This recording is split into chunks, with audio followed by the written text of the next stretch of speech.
Welcome to the Enneagram 2.0 podcast. I'm Beatrice Chestnut. And I'm Uranio Paes. And today we're talking about the Enneagram's virtues.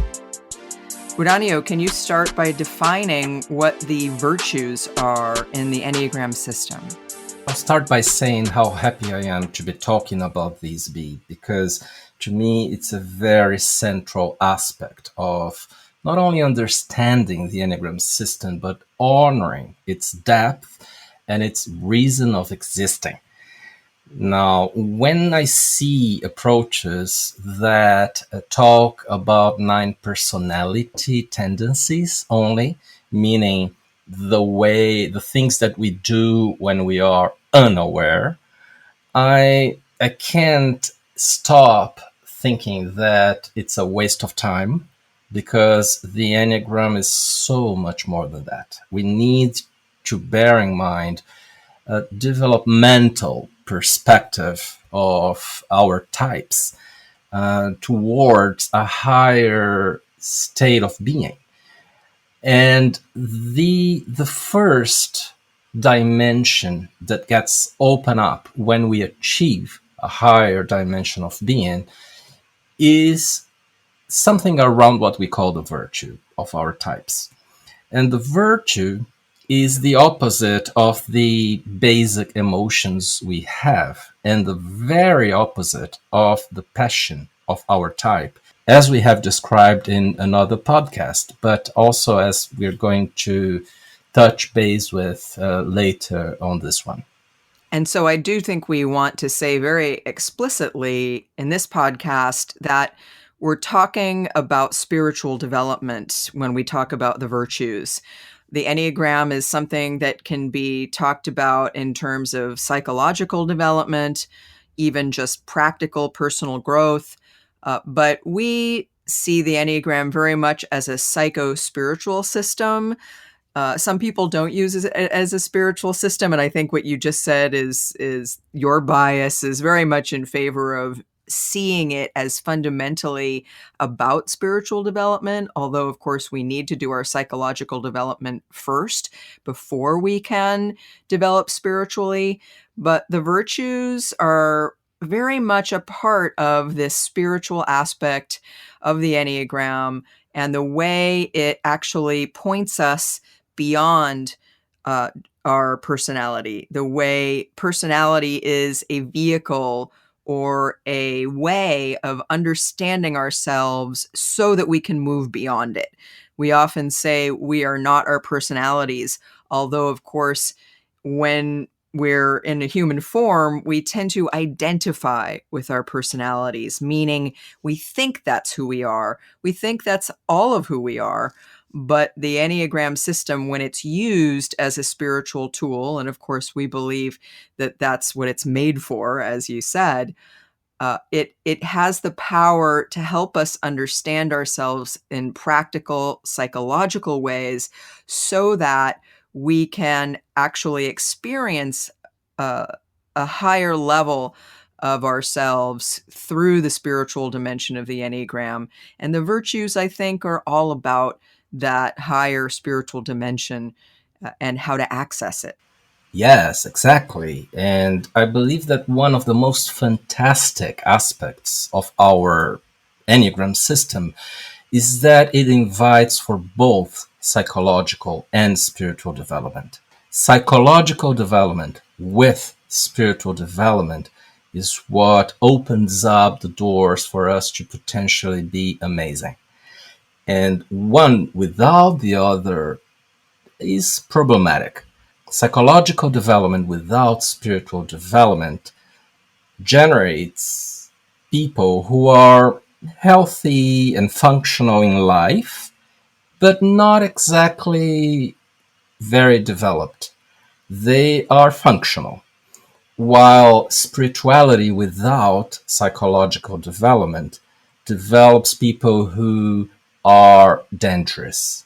They have power, they have some spiritual resources without psychological awareness and without having worked on their shadows. Now, one with the other, that's the combination we are looking for. here when we do deeper Enneagram work. And talking about the virtues, B, is understanding that we are not those four emotions, four basic human emotions of fear, anger, sadness, and happiness. First, we need to be in touch with all four emotions to be psychologically sound and healthy. But later, we need to go beyond them to the level of higher level emotions, as you've already explained.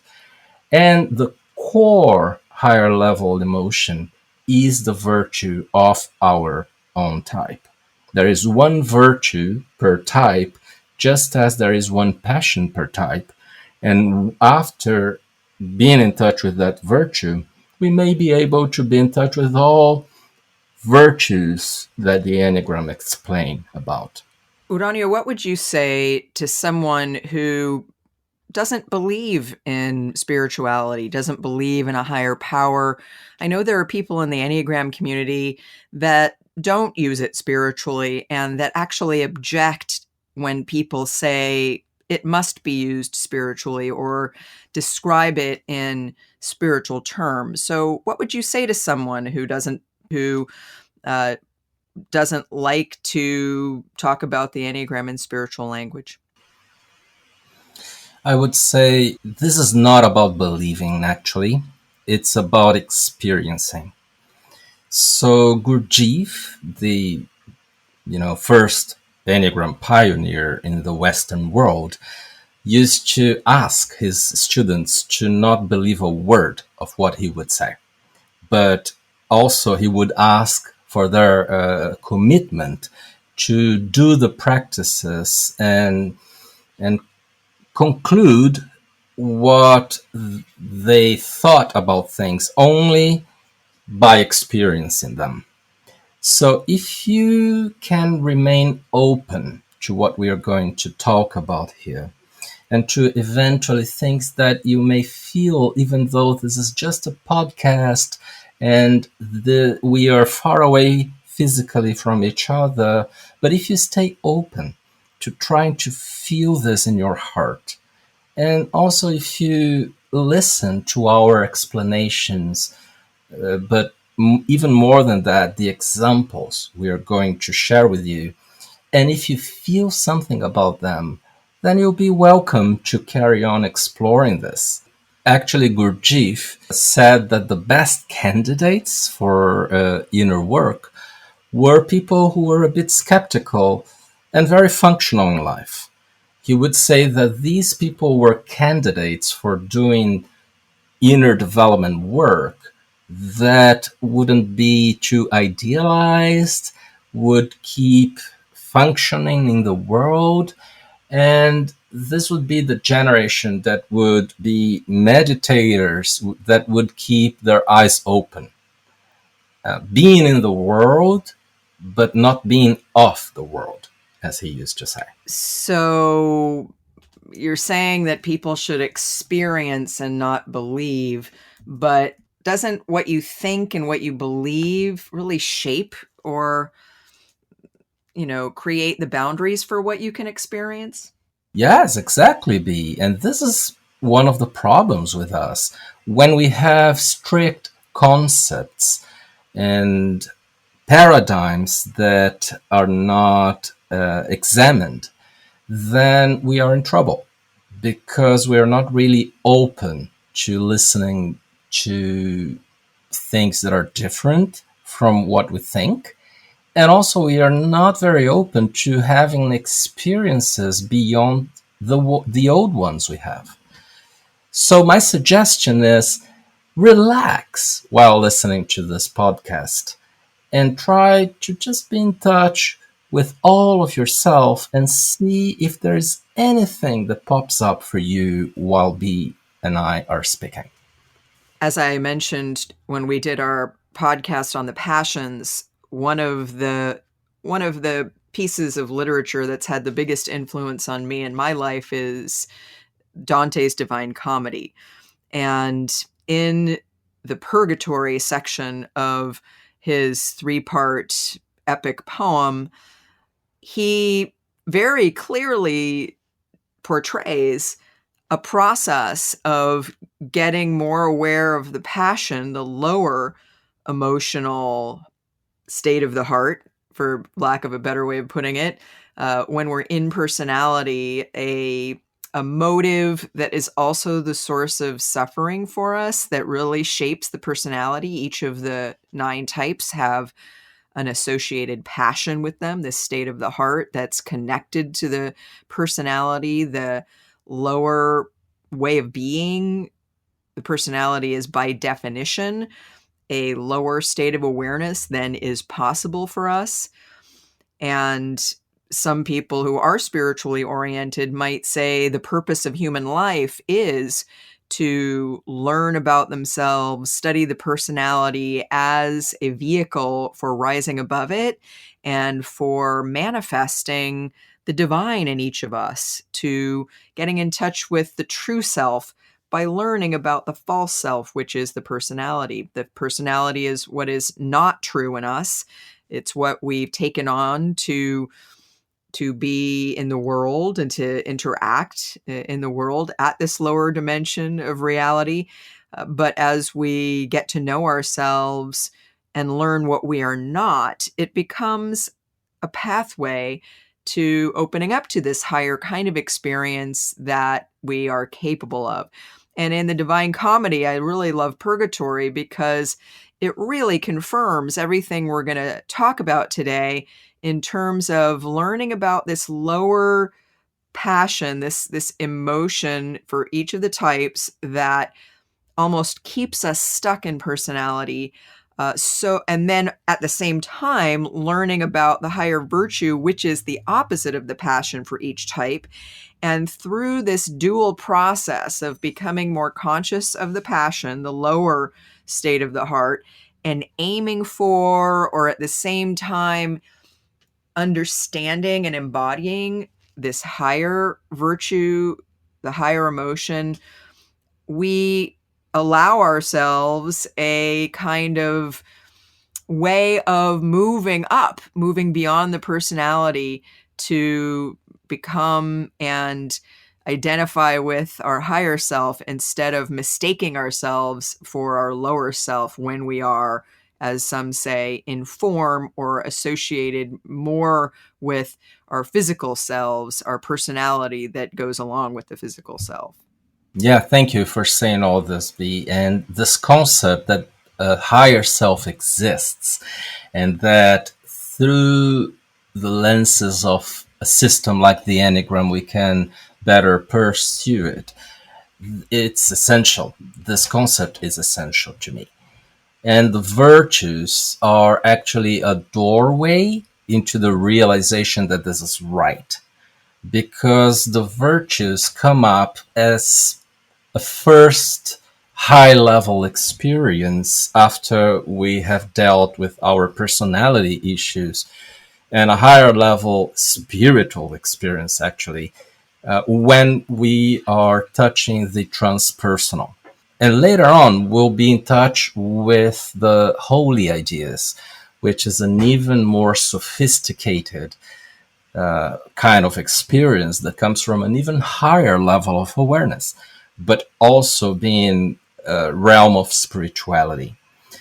We sometimes say, or Gurdjieff used to say, that there are different levels of souls. And when we are in touch with instincts and subtypes, we are simply in touch with the animal side of us, or the animal soul. When we are in touch with the passion or the fixation of type, as we explained in previous podcasts, then we are in touch with the human soul. But when we are in touch with the virtues and the holy ideas, we are then in touch with the angelic soul that is reachable for us as human beings. We don't need to be only human beings. We can realize our divine capacities while here on earth, which has to do with acquiring a more full, with acquiring a fuller self-development capacity. I know that today many spiritual teachings, and here I'm speaking of spiritual teachings, not religious, spiritual being a kind of focus on how we access this higher self. We don't necessarily need the form of religion, although sometimes spirituality comes through the form of religion. But I think the message we hear from all kinds of spiritual teachings today is that at this moment in time, it is an important, pivotal time period in which we humans need to ascend to a higher level of consciousness if we're going to survive. We need a kind of awakening to this higher self. And if you're open to it, I think the Enneagram provides a beautiful pathway, a kind of journey from knowing the lower self to opening up to an experience of the higher self, of all that we can be when we move beyond our sort of focus on what's sometimes called the small self or the false self. And I also think the virtues are one very clear pathway to get to our higher selves. When we access this higher level of awareness, this higher state of consciousness, this is by definition beyond the personality, although learning about the personality helps us get there because the virtues, the higher level self, is in some ways connected to the lower self. And the virtues are, I think, a really clear pathway from moving from the passion to this higher self. It sometimes has been called in Enneagram terms the vice to virtue conversion, of when we go from becoming aware of the passion, sometimes called the vice, noticing how it manifests, having almost a practice of observing ourselves all the time to see the passion in action.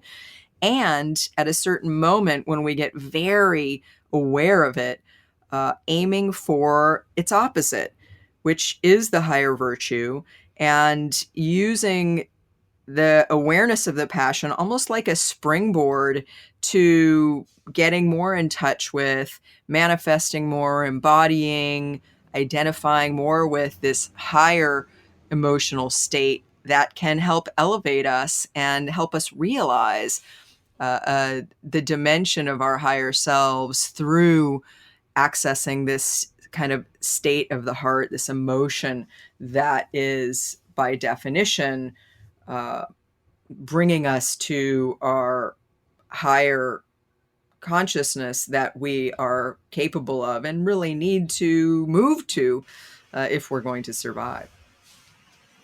Right.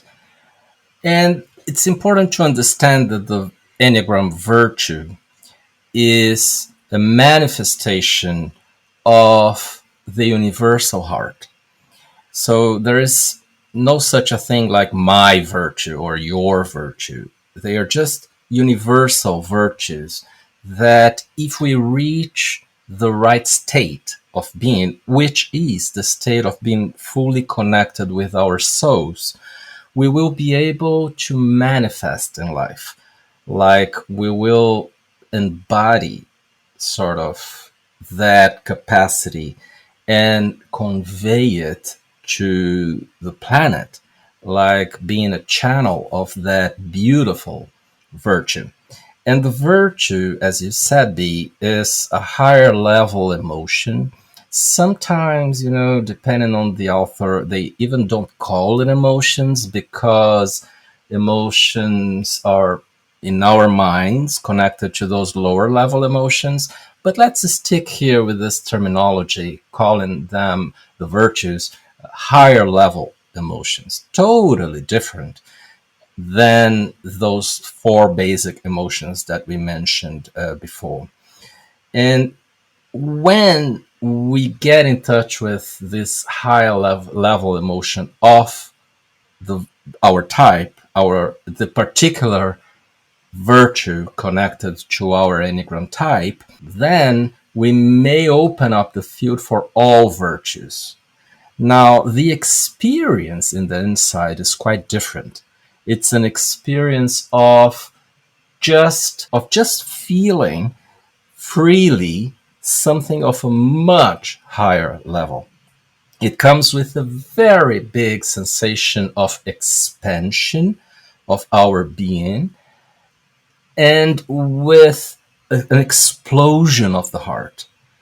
The virtue is actually not felt with the heart as we know it.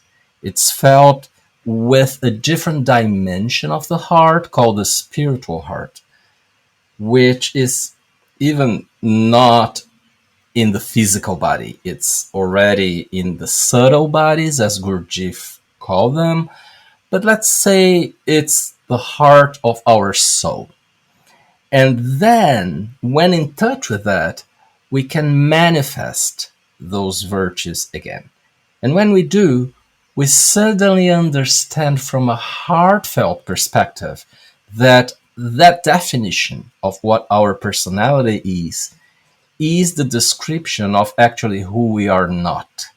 And we are almost the opposite of who we think we are. I wonder if you need to define soul for people. People may be wondering what that means exactly. So when we talk about the soul, we are already talking about our higher self, although the higher self has much more to it than only the soul. And just for now, just take the concept of soul as being your more existential journey, and something that goes beyond your body. It's interesting that we first need to be fully in touch with our bodies to be present in the first level of what we call presence, like being in our body without and not having a body. When we feel like we have a body, we feel like we are detached from it. And then it's better when we feel totally in our bodies and being in our bodies. But then there is an extra dimension when we realize we are not only our bodies, we are a whole field of energy around us, and we are just travelers here on this earth having a human experience.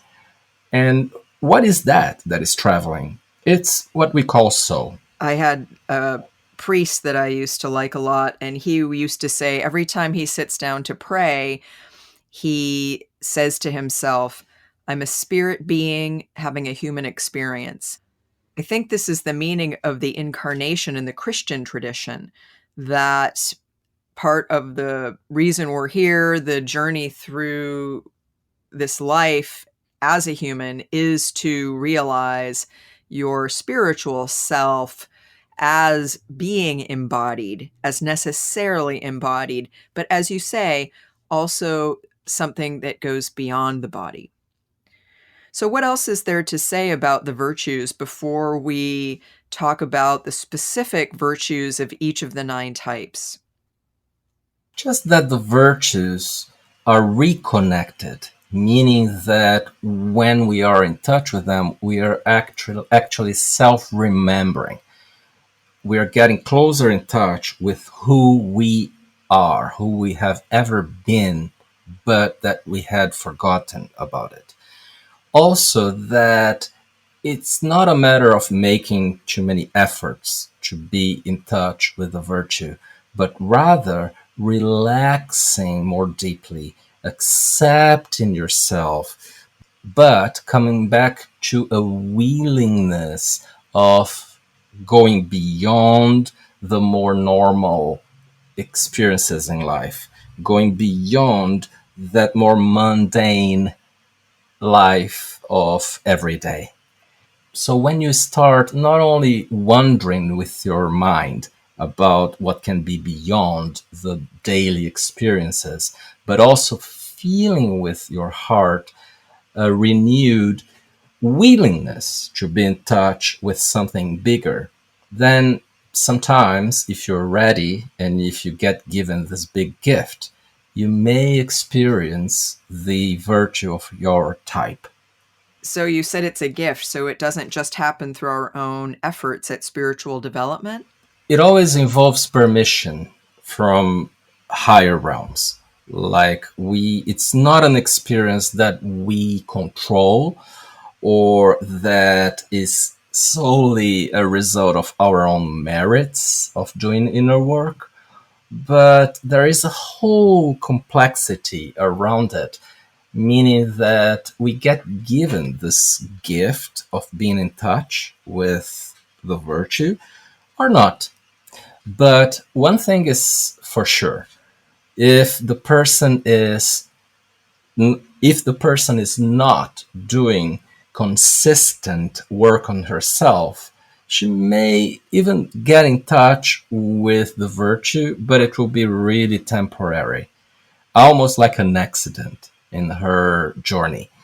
While only someone who does sounder inner work will be able to access the virtue of her type more often. What I'm hearing is that this idea of being given a gift is like the concept of grace, like the grace of God. That I remember a friend of mine used to say that the work of self-development, of spiritual development, is through grace, grit, and grind. So the grit is kind of working with the experiences we have as human beings. The grind is the effort we put in, but then we also need grace. We need some help from a higher level. Yeah, this is so beautiful. And yes, this is the name that in the Christian tradition we use as a very good way to understand that there needs to be permission from a higher realm than ours for us to experience such blessings, because they are also blessings. Now, it's interesting, because with my limited English, when you said grind, I immediately thought of a grinder. And the grinder here also makes sense because the personality here is being ground up in a way that we're disidentifying from it and it's falling apart. So the idea is that while we are experiencing the virtue of our type and potentially other virtues and getting this brilliant experience, we are also going through significant challenges of the deconstruction of whatever we call self. We are becoming less and less identified as one person, as someone, as me, right? And by being in touch with the virtue, we can be sure that we'll be experiencing very surprising things. B, I'm pretty sure that as we start talking about each virtue, many of these concepts will become more easily understood. Yes, I do think that when we talk about spiritual development, we, by definition, get a bit more abstract, and some of these experiences can't be fully understood until we actually have them. So I hope people will bear with us. But as you say, as we talk about each virtue, hopefully there'll be more of a sense of what we're talking about when we make this vice to virtue conversion, when we focus on being more conscious of the passion and then aiming for or seeking to identify more and more with this higher emotion that is the opposite of the passion. The Enneagram 2.0 podcast goes live every other Thursday on all main platforms. Stay tuned to learn more about yourself and others.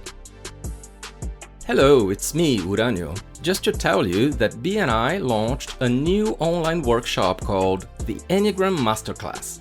It's a 6-hour video course that you can access at cpenneagram.com. You can go at your own pace and have lifetime access to it. Many beginner students have already watched it, but advanced students can also learn about the 9 types in a deeper way. We can't wait for you to check it out. Get $75 off your purchase by using code ChestnutPaes75, on cpenneagram.com. If you are an Enneagram enthusiast, visit the website now, www.cpenneagram.com. So let's start with type 8 as we normally do. Can you describe a little bit about the virtue of type 8, which is innocence? So innocence is the capacity to not react, is the lack of reactivity as a mechanical action of giving someone a response for what that person did or did not do, what the person said or didn't say. Innocence is like when a small child gets pinched by you and cries, but then suddenly stops because the pain is gone. And then the child reacts to a whole new moment that has potentially nothing to do with the previous one. And the child just smiles at you. So innocence is the capacity of not holding on to any emotion about what someone has done to you in the past. Innocence is keeping an open heart while living your life. So when eights get in touch with this, what do you see, Bea? For instance, when we do deeper retreats, what do you see in eights who are back in touch with innocence?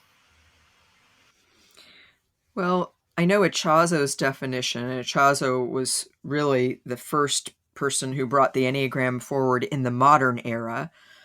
And his definition was about being able to respond freshly to experience moment to moment, not bringing any memory, not holding a grudge, not bringing forward any judgment or expectation, but experiencing each moment in a new way, in a fresh way.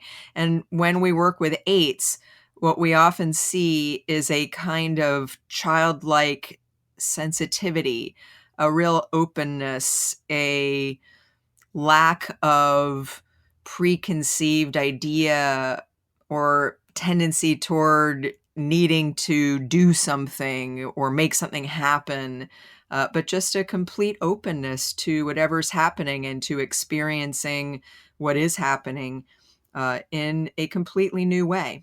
Right. So many eights that you and I see be at retreats who suddenly feel very mellow, very soft.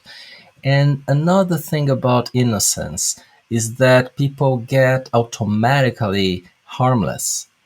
And this is quite the opposite of what we see on eights that are really fixated in their lower selves or personality. They are usually people who react and who get a bit harsh, even if they don't know it, and that make people feel hurt by them. Yes, innocence is the opposite of lust in the Enneagram system. Because lust is a kind of need for expansion, a need to have an impact, a big energy that comes from the ego. And innocence is a kind of freedom from needing to react in any particular way, needing to make anything happen, a kind of reception of what's happening in the moment in a completely fresh way with no preconceived ideas about what's supposed to happen. And I just want to add that innocence is also softness with self, meaning that eights stop being harsh at themselves and they allow themselves to be more human by means of feeling sad or feeling fearful or feeling insecure, like all of us feel. And by being innocent, they just open up to all realms of possibilities for human beings and not only wear that armor that will make them feel strong all the time. Yes, it's a kind of opening up to allowing vulnerability as it happens. So let's move on to type 9. Let's talk about the virtue for type 9, which is right action. Now, right action sounds like it's something we do, not necessarily something we feel emotionally. Can you help us understand right action as the virtue of type 9? Well, when we described in our other podcast about the 9 passions, the passion of sloth for type 9, we said that nines engaged, when in sloth, they engaged with all possible actions but the right one. We said that whatever nines did when in touch with sloth was not a priority, actually. That they were diverting to things that were less important, and especially to things that were not important for themselves. So in right action, the 9 connects that central part of a higher self, which is the spiritual heart, and they feel big time what the priority is. And they feel a willingness to engage with that priority, going completely against the movement of sloth to oneself or to whatever is the priority. And by feeling that big or even unstoppable willingness to connect to that one important action, the right action, nines actually become unstoppable. And they connect to a very natural movement towards making that happen. At that stage, nines come across as being completely different from who we are used to seeing them being, meaning that they are extremely energized, they are very assertive, and they are extremely effective in how they do things towards that goal. They are focused and they know where to go, how to do that, because it's a wisdom of the heart. Not only to connect to the right action, but just a heart's knowing of how to go do it, make it happen. And it involves being the one, like electing myself as the person who will make things happen. Yes, it's very much the opposite of sloth or laziness, being asleep to oneself. So it's a kind of waking up and moving right into action as a reflection of the fact that you're no longer asleep, that there's an essential action that needs to happen that's coming from the heart. That is the essence of this kind of awakening up out of a sleepwalking state that nines typify for all of us.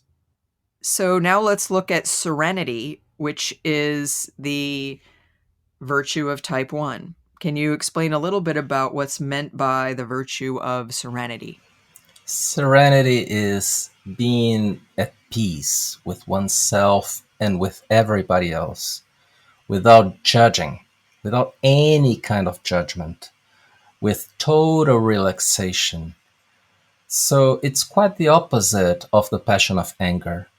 In anger, ones look inside and think that they are wrong, that they need to control themselves better, that they are always running the risk of doing something bad. And when they look around and see others, they see the same. They see that people do things basically in the wrong way. In serenity, there's no such feeling. People who are in touch with serenity are just accepting of anything that's happening, accepting from a very deep place in the heart, accepting from a perspective that there is nothing to change, because things are totally okay as they are. The other person in front of you is totally right, and so are you. So, also, so one of the manifestations of the virtue of serenity is total calmness in the heart. And that happens only when we breathe in and down big time until we reach the very bottom of the breath channel that we all have into what the Hindus call the Hara point or the Dantian point, which is the center of gravity of the body, just where the abdominal cavity is in our physical bodies. And when in there, we can meditate, we can relax, and we can allow for a very nice sensation, allow life to flow, and therefore we open our hearts to serenity. Yeah, I think the essence of serenity is a kind of inner peace and acceptance of what is without needing to go against reality in any way to criticize it or improve it. It's a complete sense of everything being perfect as it is already, even if in its imperfection. Very much the opposite of anger, I believe, of the anger as passion in ones that needs to somehow make something different, that needs to go against what's happening, that needs to say something isn't right. It's a complete acceptance, which is the opposite of that. It's such a nice experience to be close to a one at that state of serenity, because all you feel is peace all around, and you feel totally accepted by the person, and you just see how ones can be the opposite of who they used to be when in personality, meaning that they become light, they become really soft with themselves and everybody else, and very inspiring this way. So now let's talk about twos and the virtue of humility. Can you define humility for us as the virtue of type 2? Sure, as any virtue, it's always the opposite of the correspondent passion. And the passion for twos is pride. Pride is thinking of oneself as being more in some way. So I am more important to you than other people are. I know better your needs and how to meet them, and I don't have needs myself. So pride. Now in humility, choose go the other way. They just understand that they are limited. They are not necessarily that big or that good, and many times people don't like us. It's just how life is. Some do, some don't, and it's totally fine. And we can be in touch with ourselves, approving ourselves no matter who we are, and not wait for other people to approve us. In humility, choose don't try to be more than a human being is. They don't try to be superhumans. And also, they stop doing so much for the other just to impact the other and get something back. Because in humility, I just look down and I allow myself to be a little less impactful, feel a little less important. But B, you're a two. What would you add to this? What is humility for you? I think that humility is about knowing exactly how important you are, not more and not less. There's a quote that I used from C.S. Lewis in The Complete Enneagram to introduce the Type 2 chapter that I really like. And he says, humility is not thinking less of yourself, it's thinking of yourself less. So it's realizing you don't need to do everything. You don't need to be in every situation. You don't need to know what's going on with everybody else. You can just be. And that there's a kind of freedom and relief in not needing to be more important than you are, but also in a way that twos can also sometimes do in reaction to a kind of needing to be more or wanting to be important to people, of making themselves less than or smaller than they are, which I know as a self-preservation two, I've done a lot. So it's not needing to be more important or less important. It's not playing small either, because sometimes people twos need to own their importance that they do have so that they don't react against pride in a fearful way or in another kind of way that goes against just the reality of who they are without needing to be more or less. And a kind of resting in that, a kind of relaxing into I'm here, I'm available to be of service if called upon, but I don't need to be central. I don't need to be the one who is providing anything. I don't need to be liked by everyone. I can just be as I am and be fine with that.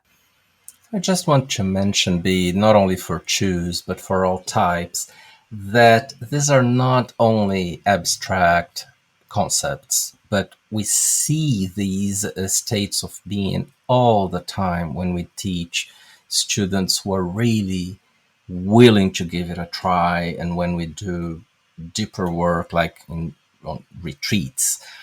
And when I see choose in humility, and I mean really you and other students, several other students, it comes to me how all of us need to be humble to have any kind of higher level experience or spiritual experience, because it's all about being given gifts, as we said earlier, and it's not us who are running the show.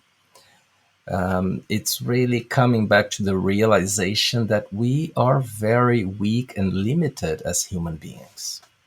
I agree that it's really a good thing to think about times when we've seen people embodying these virtues, because I think that has helped me understand what they are at a deeper level.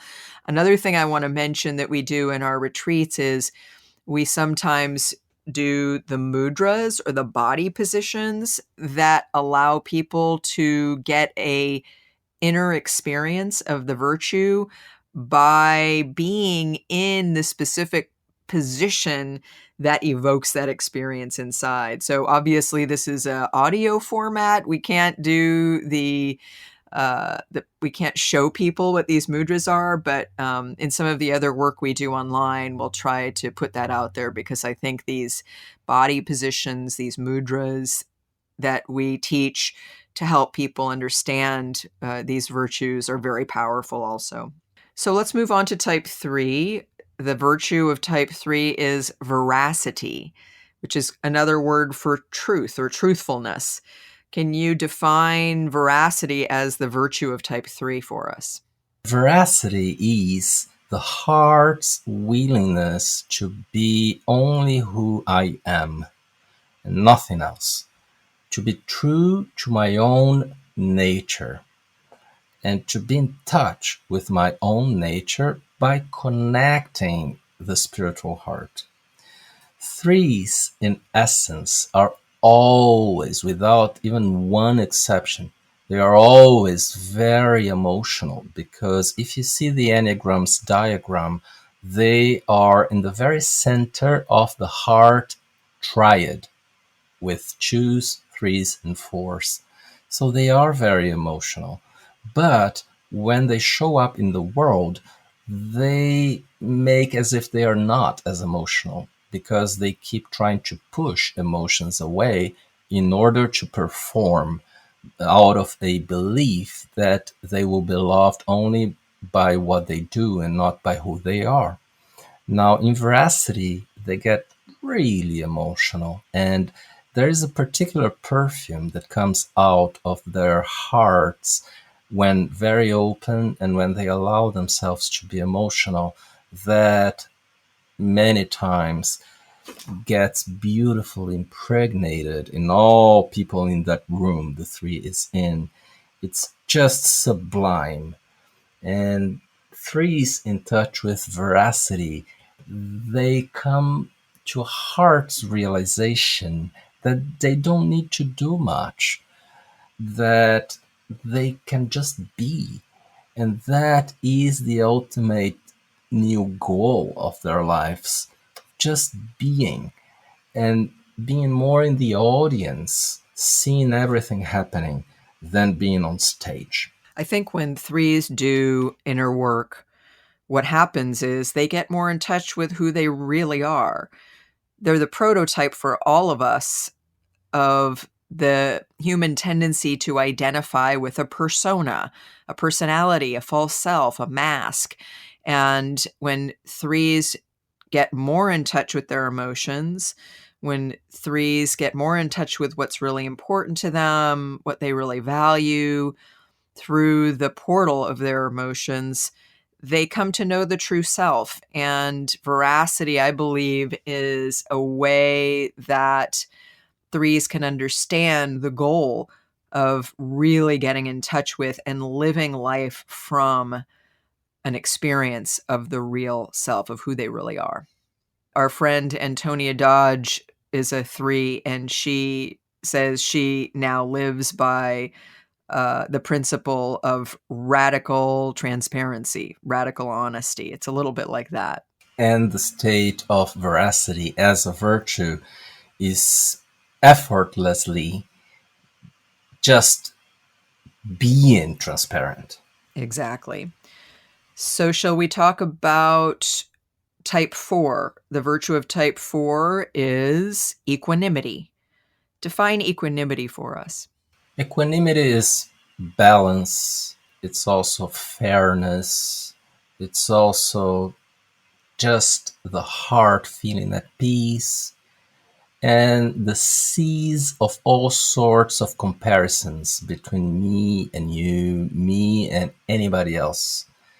So in equanimity, the person who is a type 4 just gets into a completely new experience of being a bit less emotional and more neutral, but yet being radiant in the inside, being truly joyful, and being at a state of just acknowledging and admiring, but without any, and being at a state of just honoring who they are without trying to mimic anybody else, being okay with who I am and not desiring to be someone else, being okay with what I have and not wanting to have what others do.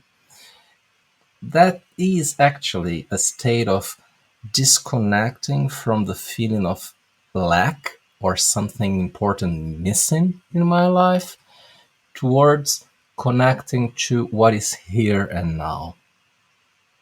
What else would you say about equanimity, Bea? Yes, I think if envy is a comparing and a feeling that comes from the comparison of feeling either inferior or superior, feeling frustration at a sense of lack, or kind of a vindictive triumph at feeling arrogantly superior. I think that equanimity is about feeling a kind of peace that comes from a recognition that we're all essentially equal.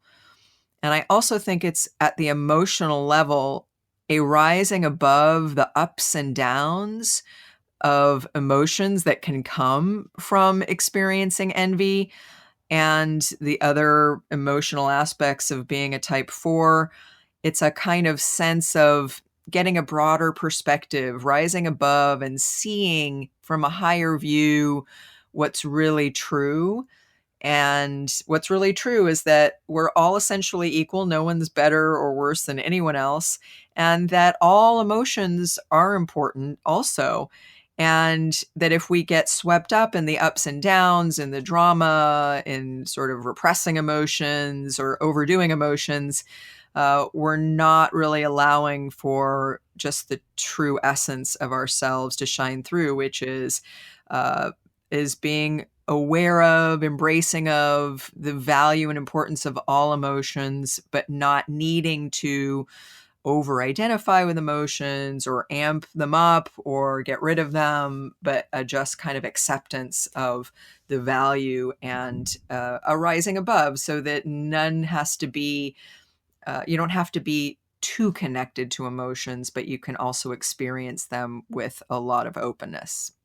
So equanimity requires the person to be a bit more outside herself, meaning that the person is not being in touch with her own heart and the lack inside it.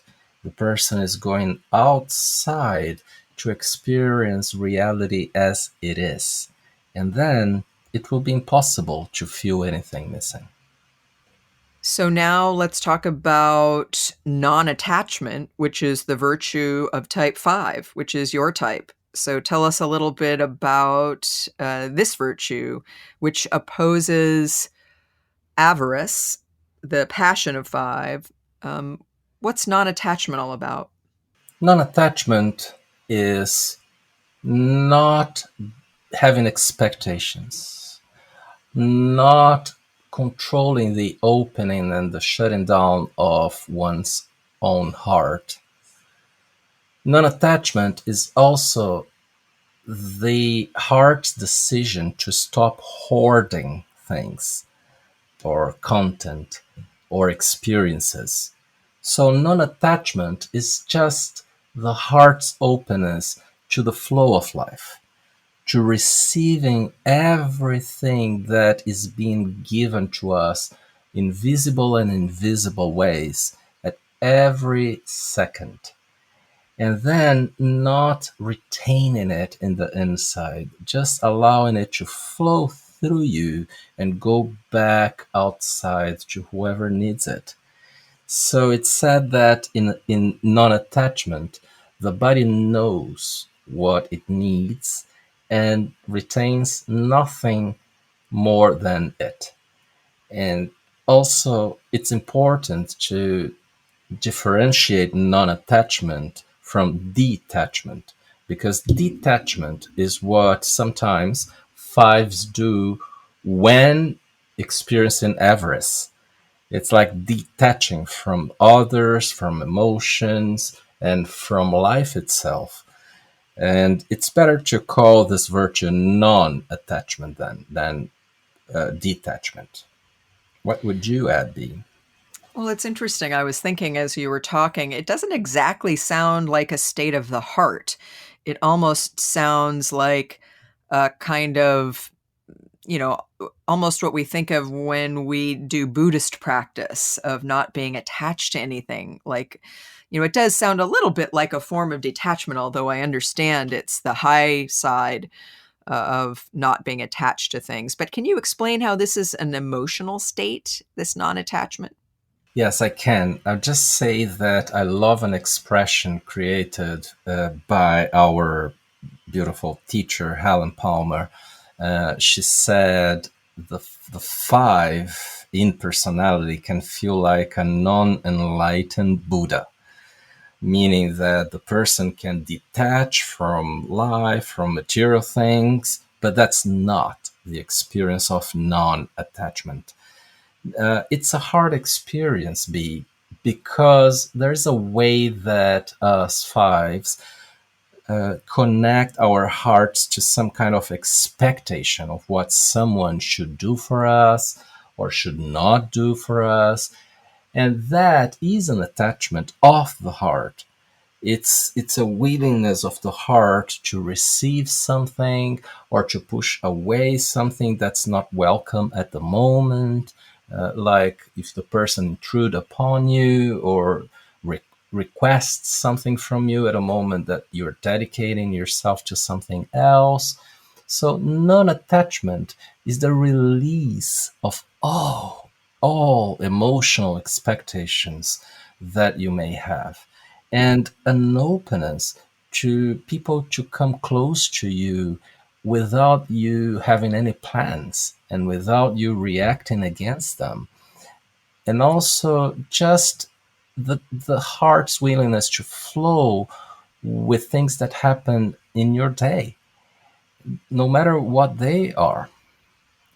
So it sounds like an openness to receiving abundance, like really maybe receiving love and affection in a way that sometimes fives close themselves off to. Would you say that's true?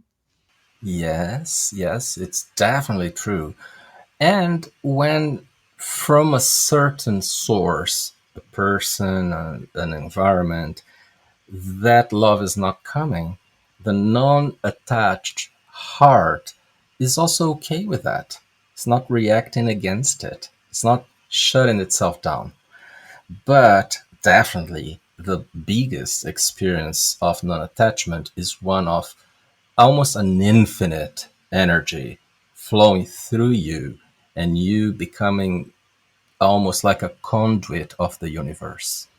Beautiful. That makes a lot of sense. Being completely open, not needing to grasp at anything or push anything away or withhold anything, but being truly open to receiving and flowing, as you say. So now let's talk about the virtue of type 6, which is courage.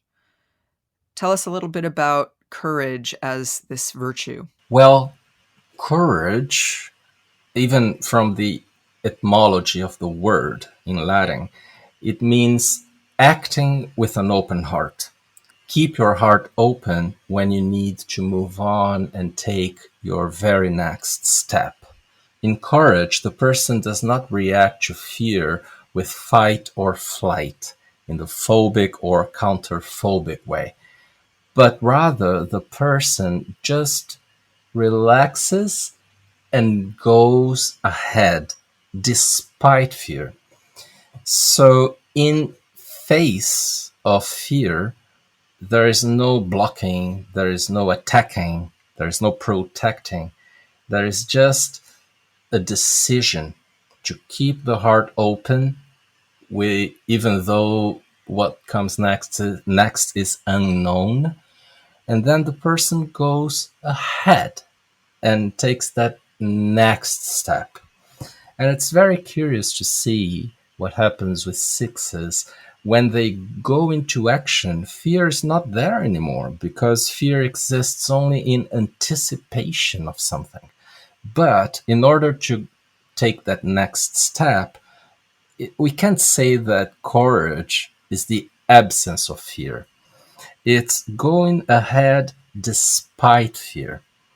And taking that step is what courage really means. Right. Feeling the fear and moving ahead anyway, not letting fear hold you back, not getting stuck in, as you say, anticipatory thinking about what might happen, but having the experience of fear and continuing to walk forward into life with the fear with you. And as you say, when sixes can do that, when they can step forward into the unknown, they often don't feel very fearful. They tend to feel more calm and peaceful when they're actually doing what they need to do and not letting fear hold them back.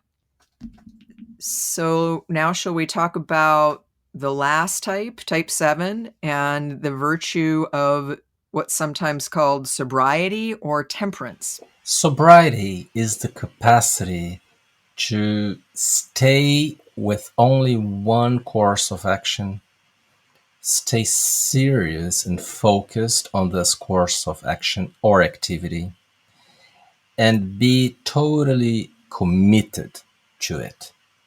Sobriety is the state of being where, when we don't get distracted, we are sober enough to keep thinking straight and in that straight line.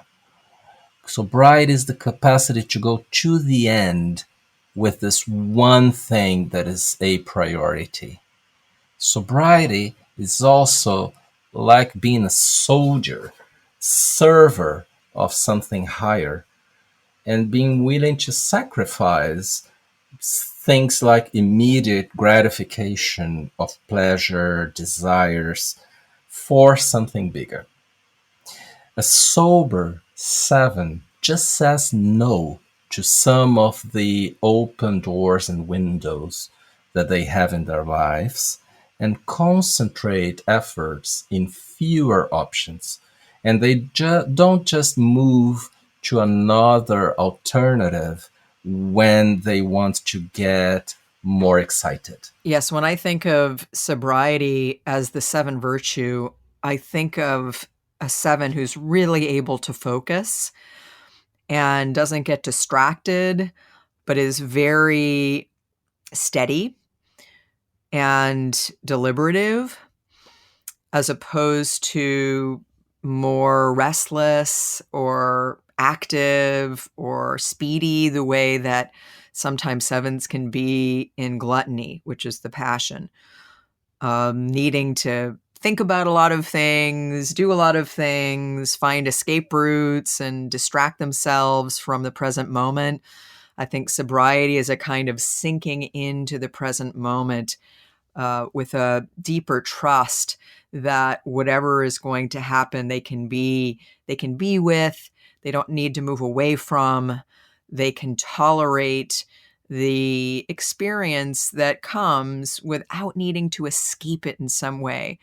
And of course, sobriety in some ways reminds us of the idea of addiction. When we're addicted to something, we need to get sober. And I think sometimes 7's gluttony can make them addicted to different kinds of experiences or a sense of freedom from limitation or different things that they can use as escapes. And I think when 7s are more sober, when they're in a state of sobriety, it's a kind of openness to whatever experience, whatever emotional experience comes, and a ability to really be in the moment. Any last thing you would add to that? I got very inspired by 7s in sobriety because they are very good examples of the importance of keep focusing on inner development. They become extremely committed to doing this. Yes, I agree. And again, I think one of the reasons why I really love the deeper inner work that we do through the Enneagram is getting to see people embody some of these virtues in really beautiful ways that definitely inspire me in my inner work. So now it's time for our top 5. Top 5. Today, we're each naming our top 5 types or subtypes that are most inclined towards spiritual experience. Now, this one was a little bit of a difficult one for me, as I think, of course, all types could be very open to spiritual experience or not open to a spiritual experience. But that said, we're going to describe what we think, it's just our opinion, are the top 5 most spiritual or tending to be most oriented towards spiritual experience. So why don't you start? What's your number 5? I just want to add that I'll go here with my experience of teaching the Enneagram for quite a long time, having been teaching it. Now, I also want to say that it's not necessarily good or bad that people are more prone to doing spiritual work, because sometimes there is what we call spiritual bypass, when people do a lot of spiritual work or they are not very grounded, while other times, when people don't do spiritual work, it's also problematic. Now, having said that, my number 5 is type 5. I think that fives are a typical example that either they're very open to spirituality or nothing at all. Many fives are just rational, skeptical, but when the 5 is open to that, the 5 becomes really engaged with learning about spirituality and doing some practices and thinking in spiritual terms. So many times, especially social 5s, become really keen on doing spiritual work. Now, there is the problem of spiritual bypass that may be bigger also for 5s, but it's my 5th. What about you? So my 5th was type 1. And I have to say, this is one of the top 5s that I feel least certain about. So it probably would have taken me a lot longer to have maybe a list that was more thought through. But I think 1s are sometimes very spiritual. But here we need to cite the difference between spiritual and religious. I find that many 1s I've known in my life are very religious, which I would say is different than spiritual.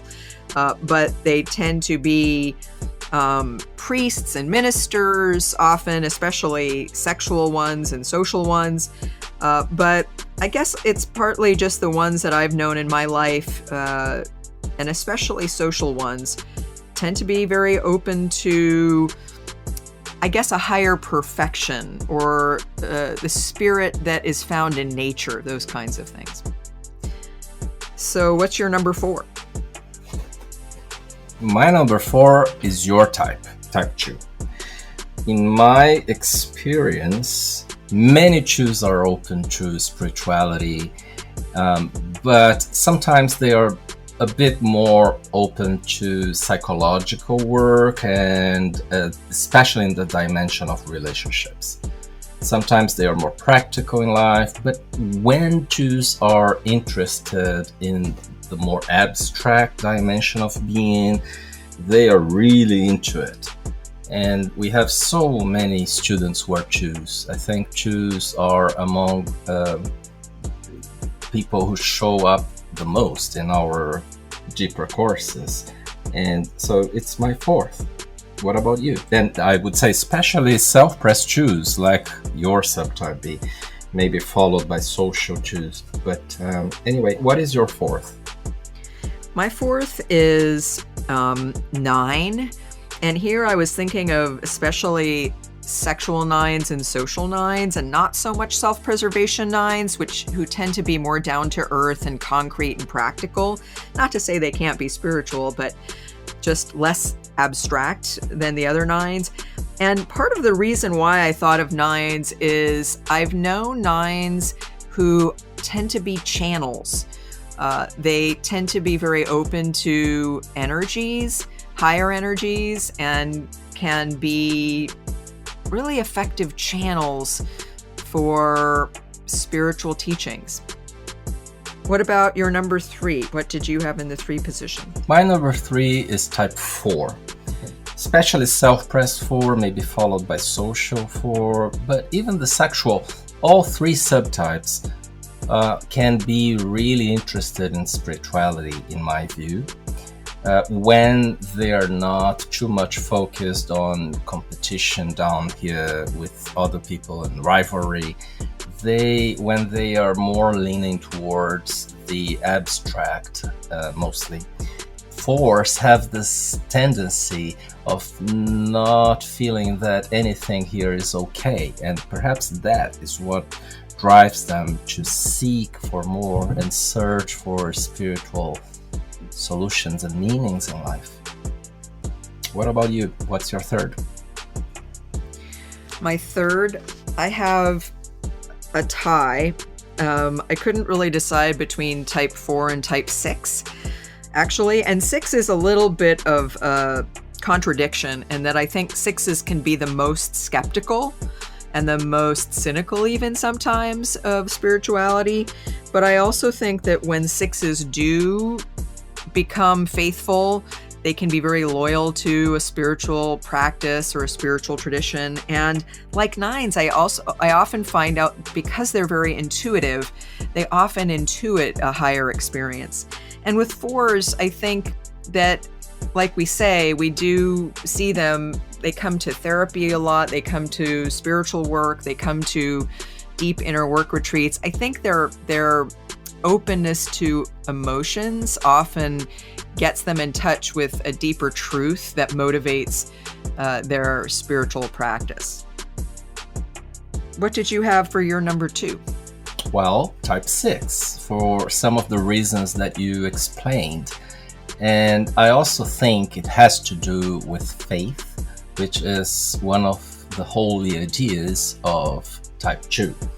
So I agree with you that there is a paradox. Sometimes they are really skeptical, but many times I just see that twos are interested in spirituality.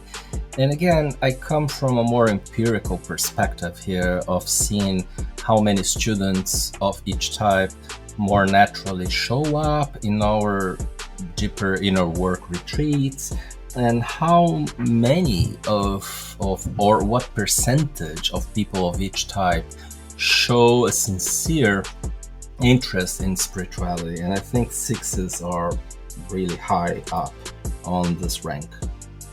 What about you? So what I have at this position is social 5 or sexual 5. I think that 5s can be very spiritual or not. They kind of go either way. It's hard to find someone, a 5 that's sort of spiritual. And I guess maybe this is my bias, partly from knowing you and having learned from Claudio Naranjo that when 5s are spiritual, they're very spiritual.